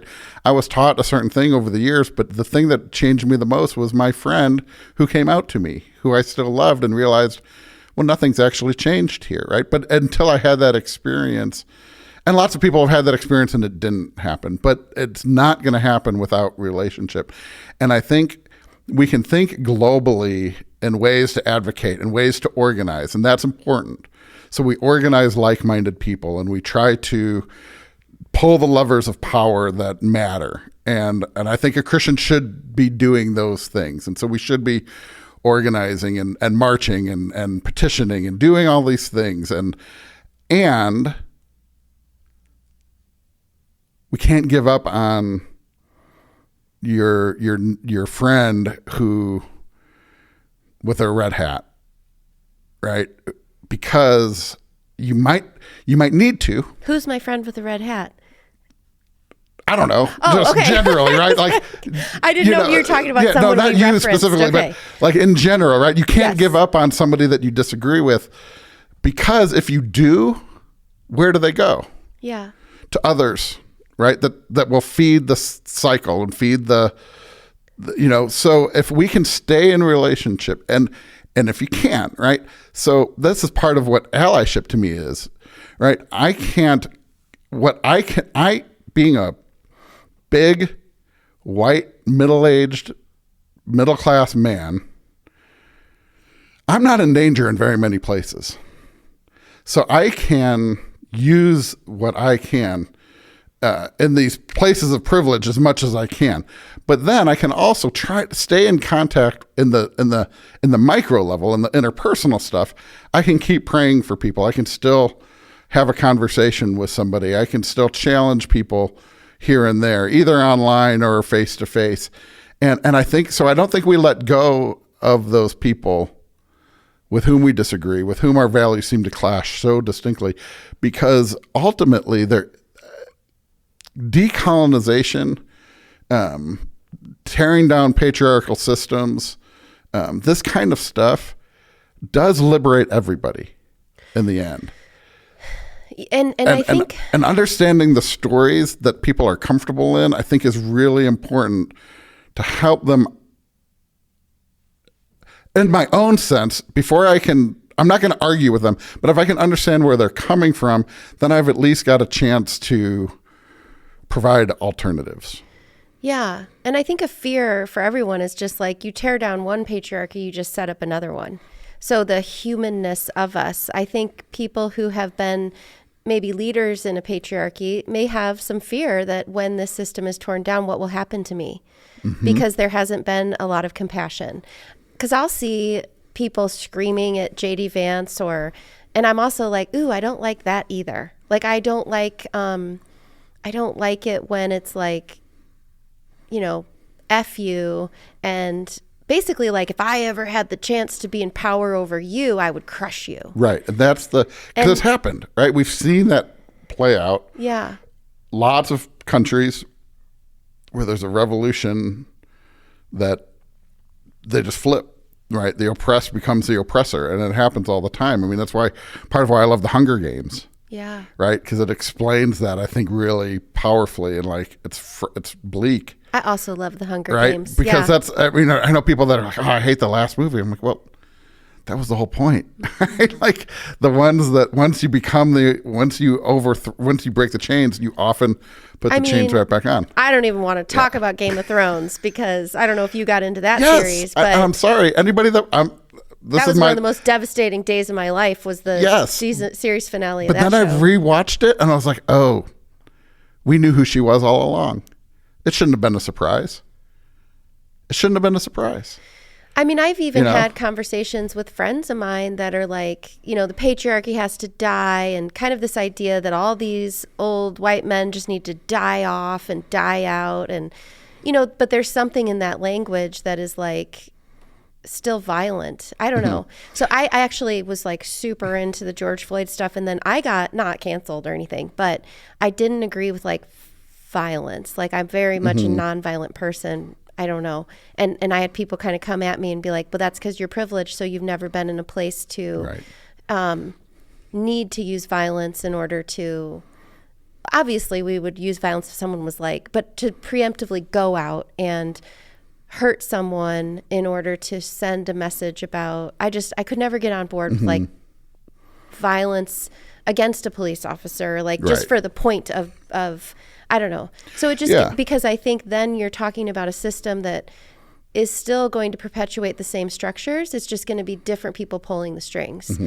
And I can't remember the philosopher who talked about when you're setting up a society, you almost want to work with people in this blind way where you're not advocating for your own interests, but you're saying, if your child was dropped into this society and you had no idea who they were going to turn out to be, whether they'd be this power group or this disadvantaged group. And it might be in a time when we don't know it could involve robots. Like, I keep referencing back to Atticus's episode, but that you would want to set up a system that is blind to how the dice of your life are going to roll out, and a system that can respect in this way. I don't know.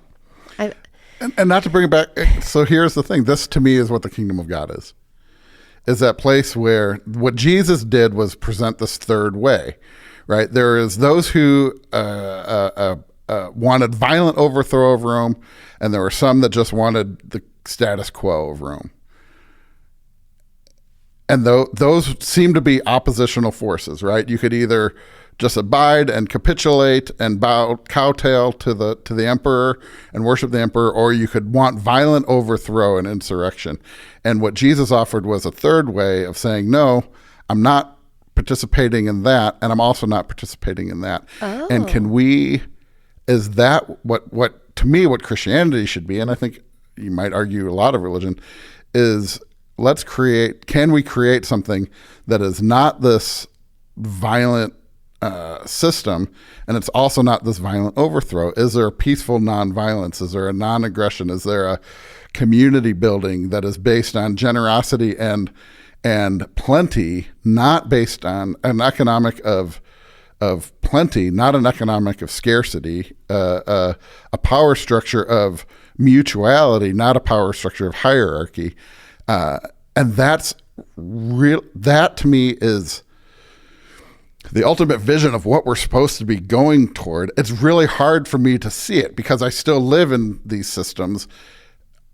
My prayer is that we figure it out. Was Jesus hated by both those who wanted the status quo and those who wanted the violent overthrow? Yeah. Like, was he considered a pacifist, or? I don't know if he would have been considered a pacifist, but what's also interesting is in his disciples, he had a tax collector and a zealot. Mm-hmm. So he had the bluest blue and the reddest red in his group. And yeah, he was hated by both. That's why what happened then was this unholy alliance of power that wanted him out. Like, the most dangerous thing to the system is love.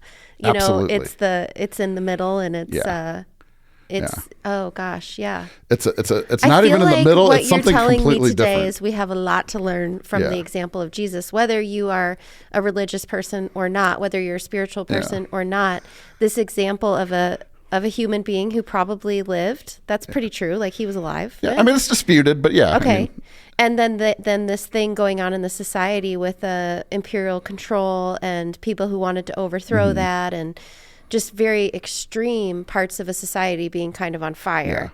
And this middle way, I love that, and kind of a... And it's Jesus, and it's also the prophets, right? He didn't really invent anything either. He was a part of a long tradition of what Walter Brueggemann called a prophetic imagination. Can we imagine something that is different than the world is today? Because we understand that there are things that are broken. It's easy to say everything's broken. What's harder is to have the prophetic imagination to present something else. And again, can we construct something that's not these other things, consumerism and patriarchy or consumption, and you're right, that's not going to destroy our environment, that's not going to exploit people? Do we have the prophetic imagination to honor Sabbath, to honor everybody as created in the image of God, and take that seriously? Is that something that we can build? And I think a lot of people want to build it, but do you have the imagination to actually get there? And then there's the part, we're not going to do it. You and I aren't going to do it, but maybe we can take us one step closer to it. Yeah, my dad used to always say, what you do to me, you do to the least of these, you do to me, or something like that. I mean, he's always saying it's the end stuff of Matthew 22, I believe. What you do to the least of these, my you children, do to me. You did to me, yeah. And that you should always carry that attitude with you. Like, however you're treating the most vulnerable in your society is the way that you would be treating God. That was the last thing Jesus taught us before he went into in the Gospel of Matthew. The last thing that he taught people before he started the Passion and the Last Supper and the arrest and all of that kind of stuff, it's kind of its own thing.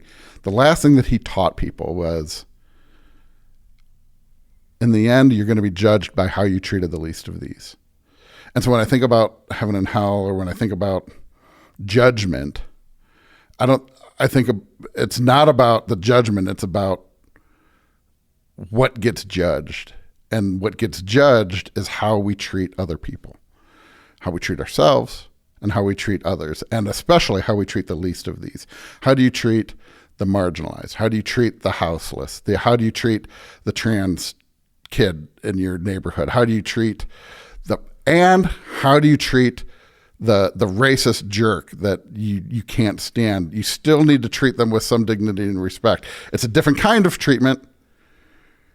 Right, it's different, but there's still humanity there, and if you can see the humanity in everybody, that's so important. And if you can't do that, then we're lost. Well, and just how we set up, like, what is true torture in this world, so it's like I might be like, oh my gosh, this person is really living in poverty, but they might have a lot of love and connection, and I'm not trying to minimize the impact of poverty.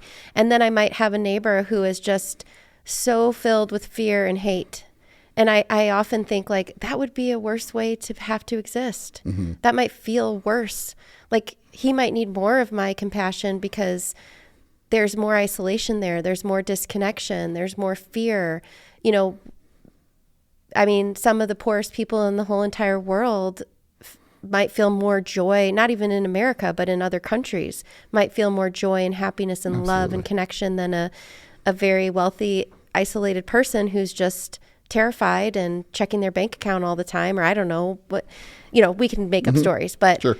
I guess that's the place I am, is like, there's so many calls online, and when you listen to a news story, to just be like, we need to squash that part of the society, and it's like, I don't know. Like, if you could have killed Hitler, would you? I mean, Yeah. I mean, that's a Dietrich Bonhoeffer. There's a new movie, not new, it's a few months old now. Bonhoeffer was a German pastor who conspired to help kill Hitler. I would have wanted to be Hitler's therapist. Yeah. I would have wanted to, like, explore the parts of him that showed up as a reaction to all the stuff we experience in life that creates something like that. Mm-hmm. And to have compassion. And I mean, obviously, like, maybe I would at the last minute before all the really bad stuff happened, but hopefully you'd be like, how could I have run into that person before it got that way? Or even Donald Trump, like, I feel like there's something going on in his psyche. There's some pain or insecurity. I don't know. Just, how do we have compassion for everyone and still resist? Yes. And not do it. But not hate. Yeah. Yeah. It's hard. And there's also a type of prayer that most people don't learn about called the imprecatory prayers. They're psalms. They're prayers of curse. Sometimes your prayers are, I'm really mad curse the wicked, tear down these systems, tear down. But the problem with that, if you're going to tear things down, what are you going to build? I'm not deconstruction is wonderful. It's important and in general, but my question is, okay, so then what's next? And that's a lot more complicated.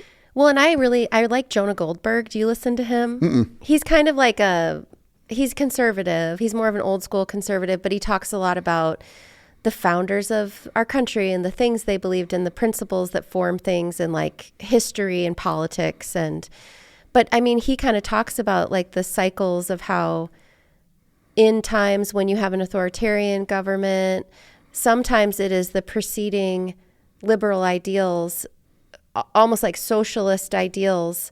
And then like Stalin was a socialist, but they can become oppressive as well. I'm not going to, you would have to listen to him. Well, I mean, even like Hamilton, right? There's a line, revolution is easy, governing is hard. Yes.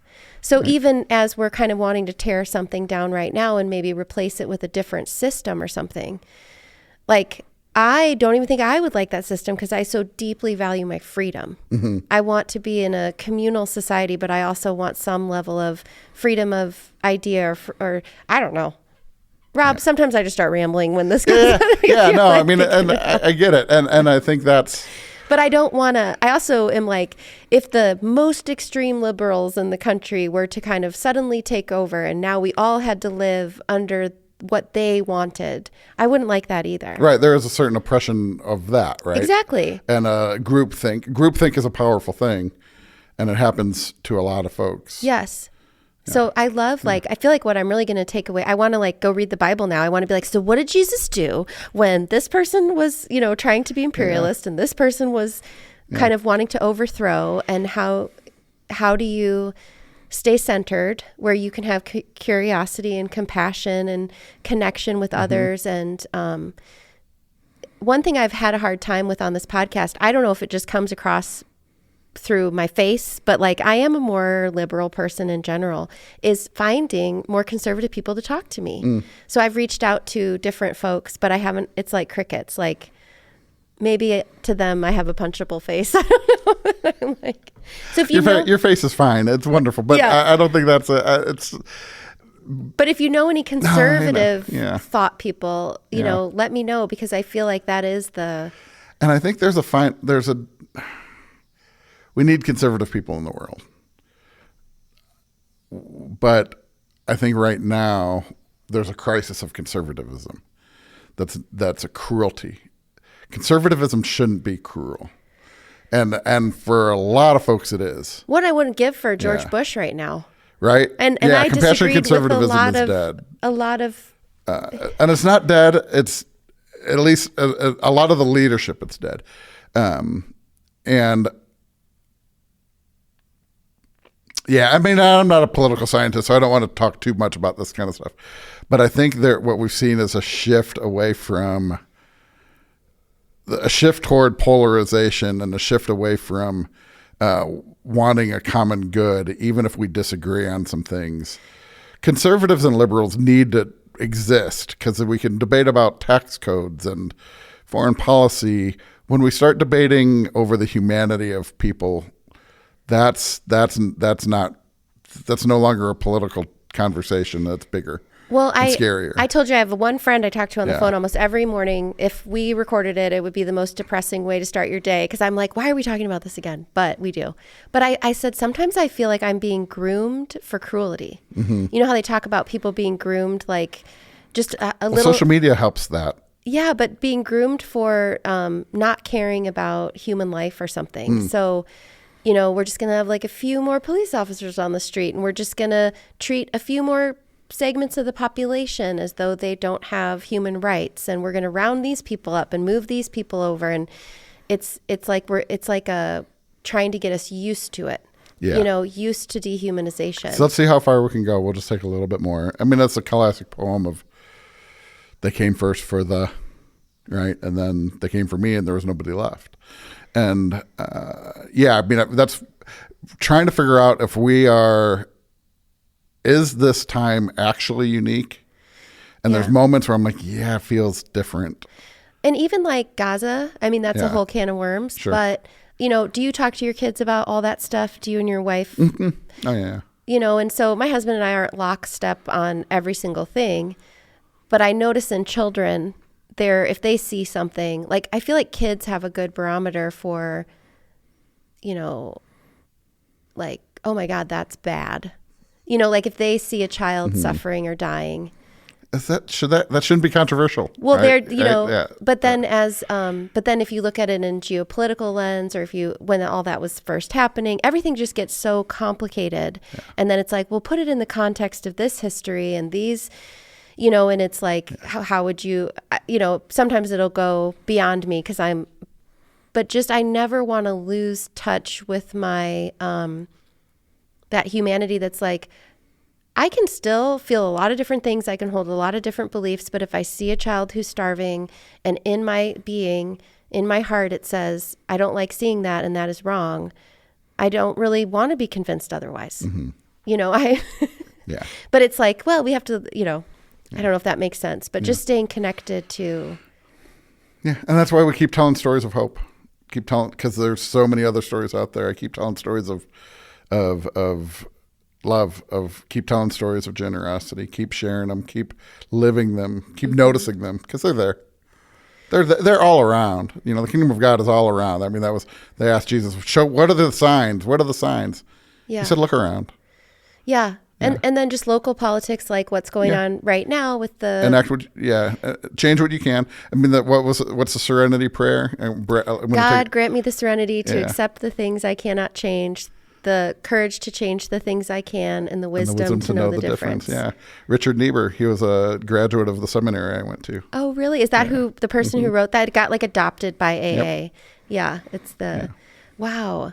Richard Niebuhr, he's one of the great theologians of like mainline Protestantism of the 30s and 40s that talked about like what should the role of the church be in politics, and but he came up with that too. Well, and I think it's hard because if you take all this love and like we want to take care of people and you take it to City Hall and it's like we don't have any money. Yeah, right. And then you're running up against you need people to give us a reality check sometimes. Yeah. But also it's in the country as a whole, like we do have enough money. Well, it's just what are our priorities? How do we do income redistribution? Should we do it? How do we do it? But then it's just overwhelming. It's like, oh, okay, well, I guess, should we all give up? Like, I don't know. It's like, so are you going to go see Bernie Sanders tomorrow night by any chance? Probably not. Do you like Bernie? I have. Yeah, sure. Mm-hmm. I mean, I think he has a lot of important things to say. I'm not a big crowd rally kind of person, but I'm much more likely to be at the next city council meeting. Yeah. Are you going to go to the next city council meeting? I got to double check that, but I think so. So I've kept you too long, but how is it for you working, running a church downtown? What is it like for your congregants and you as the pastor to kind of interact with the community around you, and including folks who might not be housed? Yeah, I mean, it's a constant struggle. We get folks coming to our door, not every day, but fairly regularly asking for help. And there's only, like, you can't give money to everybody. I do probably more than I should. I know some panhandlers and unhoused people around the community. You see them at restaurants or see them walking down the street. They know, I'm an easy mark probably, but I'm okay with that. We have our little free pantry. That's just a place, plug that. I'll do that, without hesitation. Just a little box. It's a free pantry. If you want to put food in it, take what you can, take what you need, leave what you can. That's a small thing, but, we try to keep that active. We have a meal every Saturday at our church. So if you're looking to volunteer, just cook food, serve people, get to know folks. It's a community meal, and it really is more than just a soup kitchen. It is a place where people come and are served a hearty meal, not necessarily healthy, but hearty. Chicken casseroles, those kinds of things. A lot of comfort food, but it's a lot of. And then people sit at round tables, right? And there's people there that come just because they know that they're going to have a meal with their friends. But there's some people that are in real need, and we've seen the numbers increase. So we try to do these things as much as we can. I've got a system of when people need housing, we've got a small fund that's getting depleted to help people, pay utility bills, come up with, just get a little. We're not going to pay a full month rent most of the time, but we might get them a little bit closer.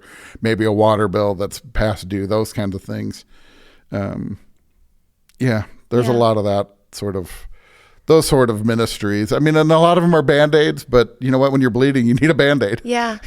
So. Yeah. Yeah.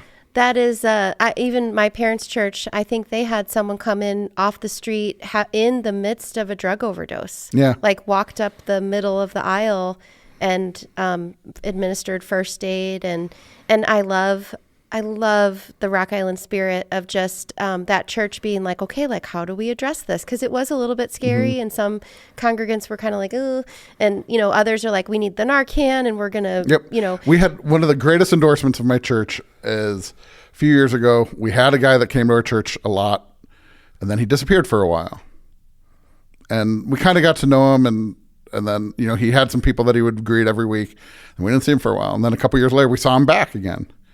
And we said, oh, where have you been? We missed you. And he said, I've been in jail. But I knew that if I came back here, there'd be people and I'd be welcome. Mm-hmm. And I'm like, that's the kind of endorsement I want. Yeah. Somebody that's, and he's had a lot of struggle and I didn't fix him. I mean, maybe we could have done more. But just the fact that he said, I knew I could come here and see some people and have a cup of coffee and not be judged. I'm like, that's a 5-star review. That's wonderful. Yeah, that's really a place to keep coming back and keep experiencing love and community support. Yeah. And I think that's really cool. Yeah. And after I met with Christy, I was like, well, why Rock Island? Like, why are we? And I felt bad when I was like, why do we have to take care of the eagles and the turtles? And oh, yeah, no, that's a good point. But then I was kind of doing some research, and there was a study that came out about 10 years ago that, because our community has a lower median income than a lot of our neighbors. We're either the lowest or it's like us and East Moline, but significantly lower than, let's say, Bettendorf. So if you look at the amount of funds in our community that people have to give away, we just have less. But I was actually, so why do all these services sit here? And I was... there was a big research article out. It was in like the Washington Post in 2015 that they actually did research on generosity and giving. And it's actually people who have less money who are more generous with it. So they give, and the figures are kind of appalling, but really wealthy people give like 1.2% away, but they have so much that 1.2 kind of seems like a lot. Yeah. And people who are lower income give away like 3.5% or something.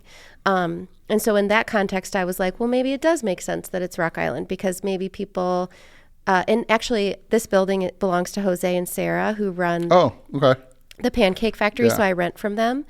So as I was getting to know them and going to rent this space and telling them about it and like, oh, it's all about Rock Island, and they love being in Rock Island, but they didn't actually grow up here. They moved here, and they've run restaurants in other cities. And Jose was telling me that like the coolest thing about running that restaurant is how people in the restaurant pay for each other's meals, take care of each other, buy people food.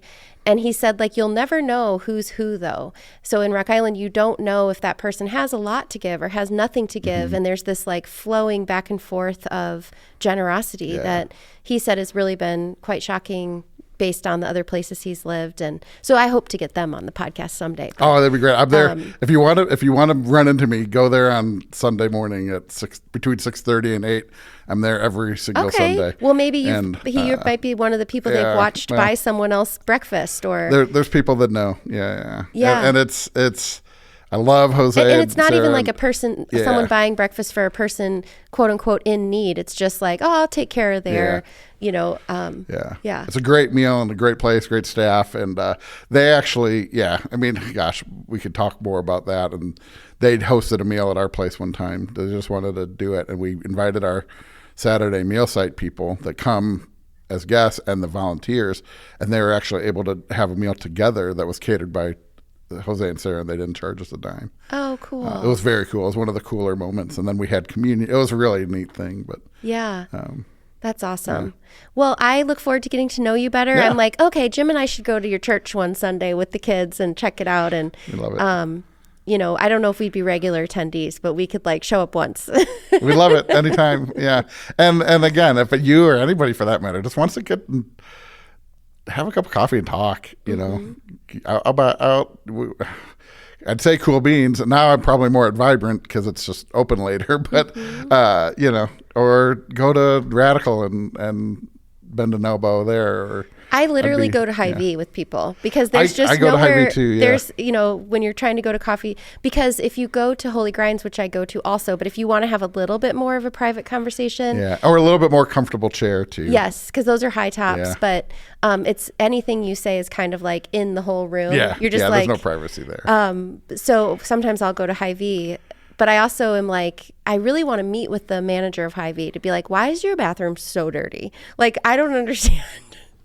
Because I've been in the Hy-Vees that have like, you know, because I work in Davenport. Sometimes my husband, you know, if you go to like the Bettendorf Hy-Vee, there's like a nail salon in there and you can buy shoes. And That's Bettendorf. I know, but I'm like, it shouldn't matter how clean the bathroom is though. I understand we don't get the nail salon, but I mean, I'm thinking of volunteering to just be like, would you like me to give this bathroom like a good once over? And then it'll just be, you know, like a Saturday Night Live, like, dear Rock Island Hy-Vee, please explain to me why no one has wiped that spot around. Yeah. But not to throw shade on the Rock Island Hy-Vee, but I'm just glad it's there. I know there were rumors about when the one in Moline closed. I was like, oh, that they were going to get rid of well, ours? I think everybody was afraid, you know, that would, when they closed that one that they just renovated, why not this one? But yes, luckily it's not. Yeah. Where would I get a Whitey's chipper at 10 p.m. after I put my kids to bed when I'm like, no chippers for you, but I'm going to go get one. So absolutely. Yeah. So, well, I really have enjoyed meeting you. Is there anything else that you want anyone to hear or? I mean, no, I don't think we've talked about Did I ask you too many questions? Yeah, no, about I mean, God? this is the conversation. I mean, I love this kind of conversation. I'm open to it. Okay. I'm open for it anytime. I'm like, explain God to me. Sundays at 9:30, you can hear me more, but, you know, Pulpit Fiction or just, you know, send me an email and see if you'd be interested in meeting. Somebody not that long ago emailed me out of the blue and they're like, I heard that you were doing this. Can we meet for coffee? And I said, yes, absolutely. Because that's an incredible act of courage. I think people that come to church for the first time are so incredibly brave, and I always want to honor that. Anybody that wants to come and talk to me about this kind of stuff, I know how difficult it can be. I honor that and respect it, and just I'm absolutely humbled whenever anybody wants to come to me for this kind of thing. So it's always an honor. Also, when we were little, we had to dress up for church. Do you have to get dressed up for your church, or is it like, you know, pretty business it's casual? T-shirts and T-shirts. I mean, I'm dressed in jeans and a T-shirt right now. If you came on Sunday, nobody would side-eye you.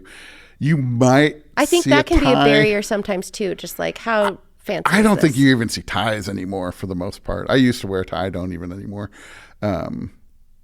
It's casual, traditional. So you'll sing hymns, and it'll be old in a lot of ways, but it's also pretty casual and laid back. Yeah, I'm giggling because I'm remembering like when I was little, we all had to get dressed up. Yeah, no. You know, we had to wear dresses. I mean, some people like to, and that's fine, but there's no. But my mom tells a story like we get to church and I'm a little kid and I do a cartwheel and I don't have any underwear on. And she's like, okay. Oh my God, you're not wearing any underwear. I was really little. So I'd gotten myself dressed and just forgot that element. So probably won't see that on a Sunday, but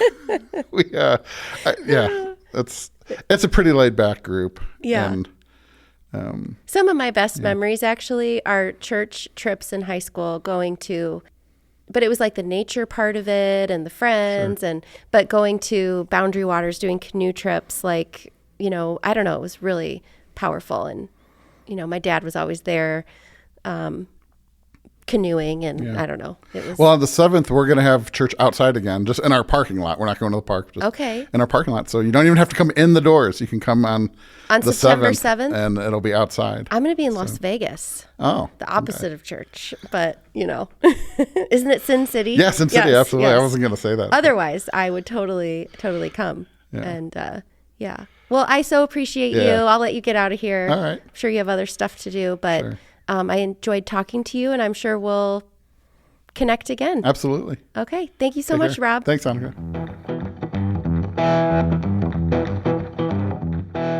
I hope you enjoyed my conversation with Rob McCoy. I know I did, and at the recording of this, it's been about a week since we talked. I've really carried the conversation with me as I've thought about Rock Island and the spirit of the people who live here and how we make decisions and just, always looking at what are we worshiping while we make choices in our lives, because we're all worshiping something. So if you enjoyed this conversation and want to find out more about Rock Island Line, check out www.rockislandline.com. You can like the podcast and leave us a positive review. You can even donate to the cause if you're so moved, just to help make this work possible. And yeah, I will see you next week with a brand new episode. Thank you so much for listening and for loving Rock Island.